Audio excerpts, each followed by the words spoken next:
Fernando Villegas, sociólogo, escritor, columnista, conductor de radio, panelista en programas de televisión, nos acompaña esta noche. Hola, Fernando. Hola, ¿cómo estás, Tomás? Pero ¿cómo hay que estar sobreviviendo en Chile? O sea, ¿es necesario el manual para estar con la boca arriba y no... Bueno, ojalá que sea necesario para que lo compren, en primer lugar. Y en segundo lugar, tú sabes que una portada de un libro tiene que tener algo que llame la atención. Ahora, no es un manual de supervivencia propiamente tal, yo pretendo que sea un libro que sirva en algún grado mayor o menor para entender el por qué un país que iba avanzando con tropezones o con dificultades, pero avanzando hacia cierta parte, de pronto se encuentra en la situación de ahora. Es un fenómeno tan extraño, sobre todo para los que no viven acá y que vienen acá y se abren los ojos de este lado, que dije, esto hay que explicarlo, hay que tratar de entender qué es lo que está pasando. Y llegué a ese título precisamente porque me di cuenta que lo que está pasando es como un tsunami, una ola que tú no la puedes parar, una ola emocional, una ola política, una ola de eslogan, que tú no la puedes detener y tienes que esperar que se disipe su energía por sí solo y luego recoger lo que quedó en pie. Así veo yo las cosas y creo que ese juicio o esa percepción la están compartiendo en este momento, según la encuesta, entre 2/3, 3/4 y 4/5 de la población. Mínimo 2/3. Hasta hace poco, algunos años, no muchos, se hablaba una expresión en inglés, Chilean Way. Estaban todos orgullosos del Chilean Way. Sí. Y todo esto a propósito de los 33, de los mineros, Chilean Way. ¿Qué pasó? Tampoco tú eres sociólogo. ¿Qué nos pasó? Tú tratas de explicar acá. Bueno, lo que está en el libro, no te lo podría resumir el libro así. Pero Chilean Way, ese era el... Bueno, nosotros hemos sido muy buenos para mentirnos nosotros mismos toda la vida. Yo no he olvidado nunca un libro de memorias que escribió a principios del siglo XIX una inglesa que estuvo en Chile, Mary Graham se llamaba. Sí, sí. Y ella hablaba de cómo aquí trataban los tipos de la clase alta de proyectar una imagen de civilización comprando un piano. Y resulta que el piano estaba instalado en un piso de tierra, digamos, en el living. Hemos siempre tratado de aparentar lo que no somos, que los tigres de Sudamérica, que los ingleses de Sudamérica. Y en un momento dado, en medio de todas estas mentiras que nos contamos esto del Chilean Way, que como digo en alguna parte por ahí, nunca ha habido otro camino que el de siempre. Cambian solamente los artículos que consumimos. En el siglo, cuando escribió Encina su libro Nuestra inferioridad económica, no sé, porque consumían relojes importados, ropa importada, trajes de Francia, mansiones construidas al estilo francés en la Avenida República. Bueno, ahora consumen todas estos chismes electrónicos, consumen cereales, consumen estilos de vida, consumen frases, pero seguimos siendo un país bastante elemental, bastante rudimentario en lo que trata, en las cosas importantes de una nación. O sea, en refinamiento cultural, en capacidad para producir, en capacidad para trabajar bien, seguimos siendo un país bastante espelotado y que hemos sido favorecidos por la naturaleza. De repente fue el salitre, después el cobre, luego siguió el cobre, sigue el cobre, ahora ya no tanto, después apareció el salmón, que los árboles, que la madera, que la celulosa, que el atún, que esto, que lo demás allá. Pero básicamente es el mismo país que conoció Encina, más rico, cierto, pero el mismo país en lo esencial. Oye, leo acá, entonces, algunos capítulos, ¿no? Intolerancia, son todos conceptos. Intolerancia, violencia, incomodidad, incompetencia, impunidad, derrumbe, impaciencia, para terminar en el tsunami. Son todas palabras muy fuertes para definir un país, para explicar un país. Son palabras fuertes, sin duda, pero lo que está pasando es fuerte, Tomás. O sea, yo hubiera preferido no escribir este libro. Hubiera preferido que el país estuviera andando, cascando más o menos como marchaban los 90, y yo hubiera tenido que escribir otro libro o ninguno. Pero uno ve intolerancia, es un hecho. La intolerancia crece, la intolerancia uno lo nota en forma ya delirante, casi al borde, digamos, de un caso psiquiátrico en las redes, en las llamadas redes sociales, que son redes psicopáticas muchas veces. La impunidad, ¿para qué damos detalle de lo que pasa con la impunidad en nuestro país? El derrumbe, ahí me refiero al derrumbe de las ideas, de los valores y del prestigio de las derechas tradicionales que desaparecieron del mapa. Desaparecieron del Congreso, se derrumbaron sus instituciones principales en prestigio en un buen grado, como en la Iglesia. Están ahí son como restos de un naufragio, ¿sí? Tratando de armar unos grupitos, unas cositas que ni eso les funciona. son dimensiones, como lo pongo ahí, que se observan todos los días. ¿Qué otras nombraste? Violencia. Bueno, la violencia se está viendo en el caso de la región de la Araucanía. ¿Qué es lo que es eso sino violencia? Y la violencia, como lo explico en el libro, no es meramente que te peguen un palo en la cabeza. Violencia es romper el orden natural de las relaciones humanas. Si yo te insultara acá o echara la mesa abajo, te tirara el vaso de Coca-Cola en la camisa, aunque no te hiciera un daño físico, sería un acto violento. Diría que violento fue eso. Bueno, tenemos mucha violencia gestual, verbal, también física, en el nivel previo a la violencia brutal final, cuando ya todos se agarran, como en esas películas del oeste, en que se agarran todo a puñete. Bueno, no hemos llegado a eso, Dios gracias. Y las demás dimensiones también son fenómenos que uno los observa, Tomás, no son invenciones, no es un capricho mío. Se habla de intolerancia, y yo recuerdo en otras épocas que cuando alguien no estaba de acuerdo, lo acusaban inmediatamente de burgués. Después era un pequeño burgués, ya era un burgués pero más chico. Sí. Fascista también. Algunos, claro, de la izquierda que no estaban, lo acusaban de socialdemócrata. Tú eres medio... Ahora es traidor. Ahora es fascista, ¿no? Y fascista. Bueno, tú ves que ahora mismo están acusando de traidor. ¿Quién es el último traidor de turno en este momento? Fue Burgos, traidor, se habla de lealtad. A mí me llama la atención y es curioso ese lenguaje porque se supone que las personas que están en este sector de la política chilena creen o creían en algún grado mayor o menor en el socialismo científico, en la ciencia, y resulta que todo ese lenguaje religioso, o sea, los apóstatas, los herejes, los renegados, acuérdate del renegado Kautsky, el famoso libro de Lenin. El renegado Kautsky no era una persona con otra idea, era un renegado. Eso es un lenguaje religioso, el lenguaje de los salvados y de los condenados, de los que merecen el cielo y los que merecen el infierno. Y a cada rato yo escucho gente de gobierno tildando a los que tienen dudas dentro de su coalición de desleales, de traidores, o lo insinúan claramente. Eso tampoco lo inventé yo. Oye, hablemos de la derecha. ¿Qué dice acá? Las derechas tienen propiedad, estatus, cuentas corrientes para defender o qué defender, pero no muchas ideas. Así es. Entonces, ¿qué es lo que es la derecha? Y aquí la tesis es, la derecha defiende la propiedad. Bueno, no es una expresión exacta, pero todos entendemos a qué me refiero. Se refiere a las clases sociales que tienen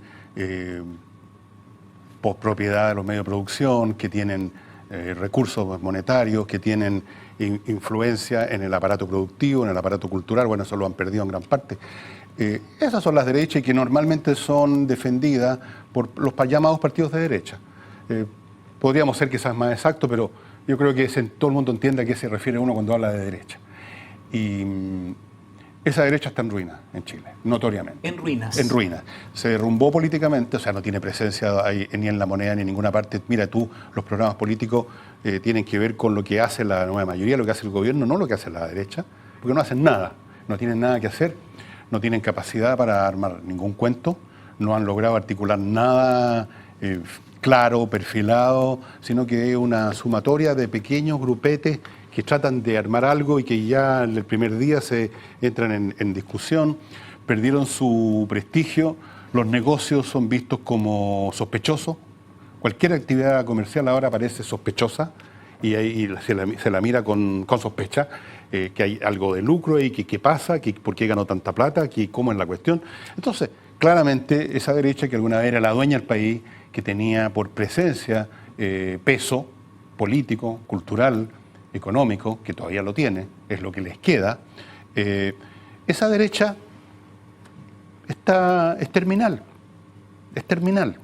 Y eso se ve en todos los procesos revolucionarios, como creo que en que la clase, la casta, la élite que ha estado por decenios y a veces por siglos dominando, es desplazada y aparece una nueva élite, una contraélite, la llaman a veces, que se convierte, por así decirlo, en la nueva derecha. ¿Qué pasó en Rusia, no es cierto? Fue desplazada el zar, la nobleza, toda esa gente, y apareció una nueva clase alta, una nueva élite que era la nomenclatura, era el nombre que le daban. Los altos dirigentes del Partido Comunista, los que dirigían las fábricas, los altos oficiales del Ejército Rojo, esa era la nueva élite. Oye, la cacareada popularidad de la UDI en sectores modestos fue una ilusión. Y aquí se dice que la UDI no fue más moderna por ser más eficiente ni más popular por tener más votos. O sea, se desenmascara una UDI como una UDI prácticamente una ilusión, un partido que es lo mismo de siempre, con alguna... Bueno, tenían algunas gracias desde el punto de vista organizacional, eran más sólidos que otros partidos, que Renovación Nacional, que nunca ha sido un partido, que ha sido más bien una montonera.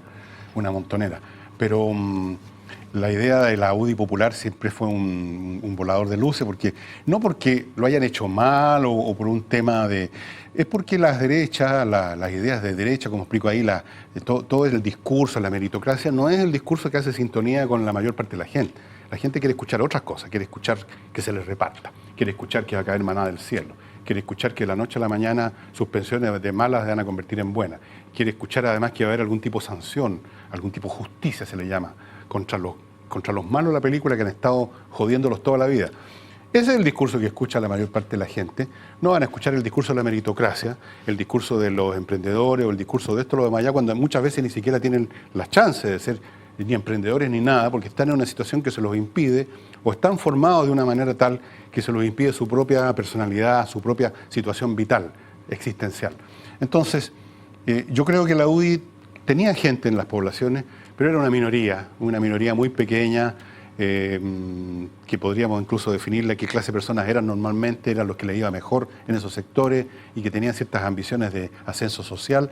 Yo creo que por ahí pudo haber llegado la UDI a conquistar a algunas personas, pero la enorme mayoría de las poblaciones, la gente de los estratos más bajos, digamos, yo creo que jamás en la vida estuvieron en sintonía con la UDI ni la van a estar tampoco.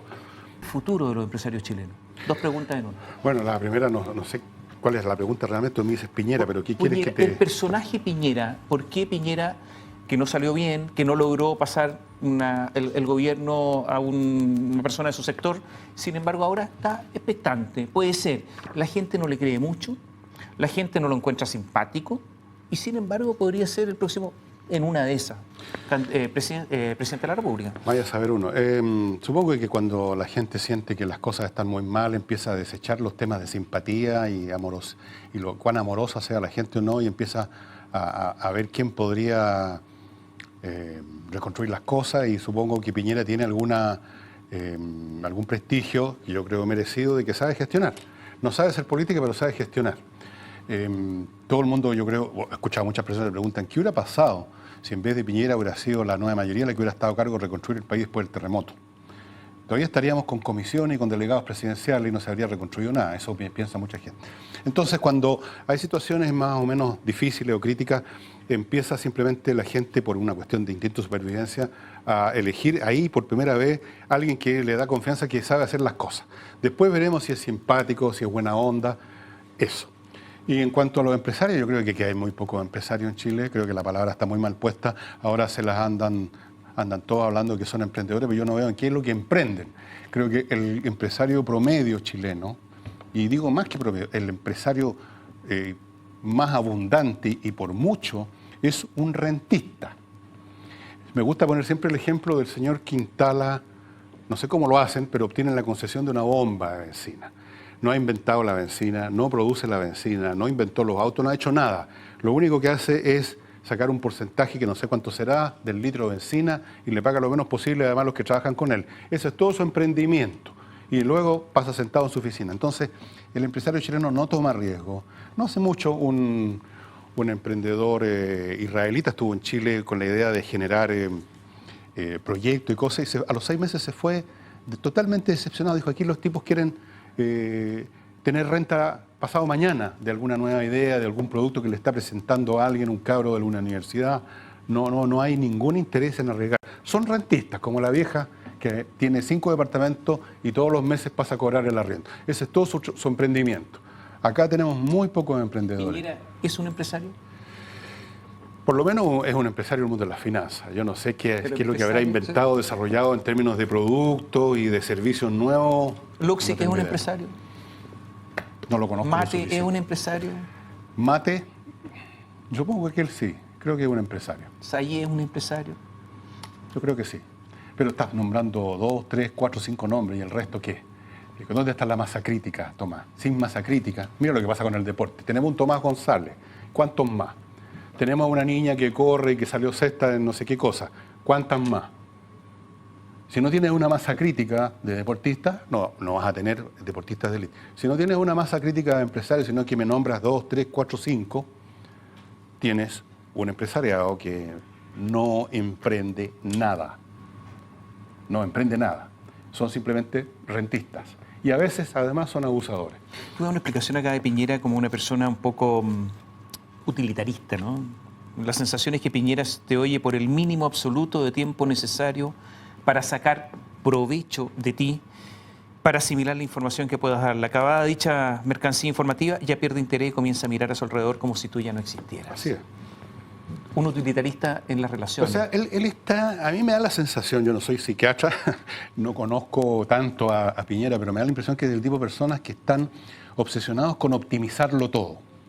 Por eso que de repente anda ahorrando por una luca, no por la luca, sino que porque le produciría un choque personal hacer una cosa que cuesta más cuando pudiera costar menos, por un tema de optimizar, como esa gente que afila el lápiz y no termina nunca de afilarlo hasta que se les quiebra la mina. Bueno, él en las relaciones personales tiene un poco de eso, y una vez que tú lo informaste, una vez que le diste lo que él quería saber, o no le diste nada, tú dejas de tener interés ya. O sea, significa que ya desapareciste como un factor de interés. Ya no eres persona de interés, ya entregaste tu información, vamos a otra cosa para optimizar. Optimicemos el tiempo que estoy aquí, en esta reunión social, por ejemplo, porque voy a seguir conversando contigo si ya me informaste de todo, cuando aquí hay otro señor que a lo mejor me va a informar otra cosa. Así que vamos cambiando, vamos cascando para allá. Y uno lo ve en las pocas veces que he estado con él en reuniones sociales, tiene un poco eso. Él quiere optimizarlo todo, optimizar los negocios, optimizar las relaciones con las personas, optimizar. Es una cosa que viene a su vez de su afán competitivo, que todos conocemos en él. Y lo primero para competir es optimizar lo que tú tienes. ¿Cómo hacen los que compiten en la Olimpia? Primero tú tienes que optimizar lo que tú puedes hacer, a ver si con eso ganas. Si no optimizas, probablemente no vas a ganar. En este libro hay una explicación casi dialéctica de lo que sucede en nuestro país. Es decir, de personas relativamente contentas en la década del 90 a el malestar, que hoy día se ve. Tú hablas de la malaise francesa, ¿ah? El malestar. Y claro, la desigualdad, algunos dirán, la furia que esto produce, quiénes son los furiosos, etcétera. Pero es muy mecanicista, prácticamente dialéctico. Pasamos de este estado al malestar, vendrá la crisis, de nuevo cierto bienestar, etcétera. Así funciona la cosa. Y por lo tanto no hay vuelta. Después de esto, no hay vuelta. Si tú lees la historia universal es siempre lo mismo. O sea, tiene que ver quizás con raíces existenciales de cómo estamos hechos los seres humanos, pero una vez que se nos ha pasado el entusiasmo por lo que estamos aspirando a obtener y en el proceso en que lo vamos a obtener, estamos también entusiasmados, finalmente lo obtenemos y el asunto se desvanece como un espejismo y volvemos a caer en esa vieja maldición humana que es el tedio, la lata, la inquietud, te das vuelta, buscas otra cosa y si no hay otra cosa empiezas a querer patear el tablero. Eso pasa en toda la historia y siempre pasa lo que está pasando en Chile después de un periodo de crecimiento y de expansión, cuando un día la gente despierta y se da cuenta que todo aquello que querían y que aspiraban era una fantasía, era un espejismo y siguen siendo los mismos, carcomidos por el tedio, carcomidos por los muchos fracasos que todos tenemos en nuestra vida, carcomidos por el disgusto en la vida, diría yo casi. ¿Y cómo lo expresa eso? Bueno, buscas un blanco. Entonces, el blanco es que a lo mejor te falta algo más por conseguir, que si lo consigues tampoco te va a satisfacer, pero tú todavía no lo sabes. Está ahí, lejos de tu alcance, hay un desgraciado que lo tiene y tú no, entonces tu malestar se convierte en inquina contra esa persona. O se convierte en supuestamente eso que llaman idealismo, luchar por la igualdad, la equidad, la justicia. Pero no podemos estar en paz con nosotros mismos, no podemos. Entonces, los periodos de satisfacción duran lo que duran. El periodo en que te dicen, es como la gente que va a salir de vacaciones. Qué rico, vienen las vacaciones, vienen unos días, tú estás entusiasmado, haces planes. Llegan los días de las vacaciones y te lateas como una ostra igual y vuelves enfurecido, con la sensación que de algún modo fuiste estafado por la vida. Que las vacaciones no eran tan fantásticas, que lo único que hiciste fue gastar plata, que los cabros no te dejaban vivir en el auto y vuelven todos enfurecidos. Es cuestión de ver esos reportajes repetitivo de la televisión, la vuelta a las vacaciones, y vienen todos enfurecidos, rojos, quemados, pensando en lo que se endeudaron. O sea, cayeron en un espejismo. Entonces, las sociedades humanas caen permanentemente en este ciclo repetitivo que efectivamente, Tomás, tienes razón, es muy mecánico. No podemos escapar nunca de esta rueda. Por lo tanto, a lo mismo el próximo gobierno, porque este es un problema de emociones. No, alguien tiene que crearnos una nueva ilusión, si al final de cuentas es eso. Y eso es lo que le estamos da. ilusionistas. Eso es lo que sí. Eso es lo que le da vida a los nuevos regímenes, a los nuevos. ¿Qué fue lo que hizo la señora Bachelet sino dar ilusiones, pues? Es exactamente eso. Llega ella con su sonrisa resplandeciente y genera estas ilusiones de un Chile que no se sabía exactamente qué iba a hacer, pero sonaba muy bien. Igualitario, acogedor, amorosiento, y además todas estas otras cosas igual se van a mantener, pero además todo esto. Y vendió ese sueño. Y cuando este sueño se convirtió en lo que se convirtió, que es un mal sueño aparentemente, va a venir a vendernos otro fulano, otro sueño, y se lo vamos a comprar porque lo necesitamos. Necesitamos que nos vendan mentiras, y nosotros queremos comprarlas porque si no, ¿qué hacemos? ¿Tú votas? Sí.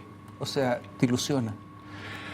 Por supuesto, yo lo único que quiero es que me ilusionen y me cuenten un cuento y me engañen, porque con eso tú vas cascando y van pasando los años y te vas viviendo, pues si uno vive de eso. Vivir sin ninguna esperanza, sin ninguna ilusión de que viene el paraíso, o que viene el hombre nuevo, o que viene un Chile justo, o que viene no sé qué cosa maravillosa, o que viene la calidad con gratuidad. Si no tienes eso, te topas contra ti mismo en el espejo donde estás tú sin nada. Y eso es angustioso. Salvo que seas Leonardo da Vinci, que te dedicas a inventar, eres un supergenio, eres Wolfgang Amadeus Mozart. Pero si no eres ninguna de esas dos cosas, necesitas que te vengan a vender un cuento. ¿Qué encuentras de bueno en Chile? Esa es una pregunta terrible. Casi solo cosas malas. Es que, bueno, yo creo que tiene un maravilloso paisaje este país. Sí, no, pero fuera del paisaje. Fuera del paisaje, la verdad es que no tenemos muchas gracias como nación. ¿Qué quieres que te diga? Esa es la realidad. No tenemos muchas gracias. ¿Qué le aconsejaría a tus hijos? ¿Que se vayan de Chile? No me hago muchas ilusiones de que en otras partes sea mucho mejor, Tomás. Los que salen la gente que sale fuera del país, de turismo, vuelven siempre maravillados y emocionados, pero porque estaban turisteando, estaban en una onda a pasarla bien, los trataron bien, estaban gastando. Pero vivir en otro país, de los que han vivido saben perfectamente que al final se topan con variantes de más o menos de lo mismo que es la naturaleza humana. Se topan con los envidiosos, con los egoístas, con las frustraciones, se topan con todo lo que es el stock de la vida humana, igual con variantes. Por supuesto que hay lugares mucho peores que otros, sin duda. Pero sacando los extremos, yo te aseguro que en Suiza, donde nadie le tiene ningún problema, se deben aburrir como ostras y deben estar esperando que las 12 para ver el reloj cucú, que esa es la única cosa excitante cuando salen los pajaritos en los relojes, porque estamos todos atrapados en la misma, llámalo mecánica, de la naturaleza humana.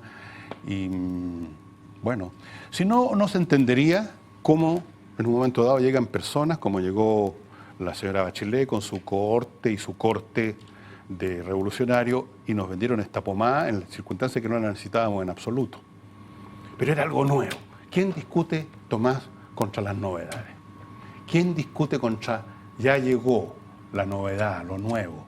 Eso tiene una capacidad de venta fantástica. Gracias, Fernando. Gracias por acompañarnos. Gracias a ti, Tomás. Chao. Y a ustedes, muchas gracias por seguirnos. Buenas noches.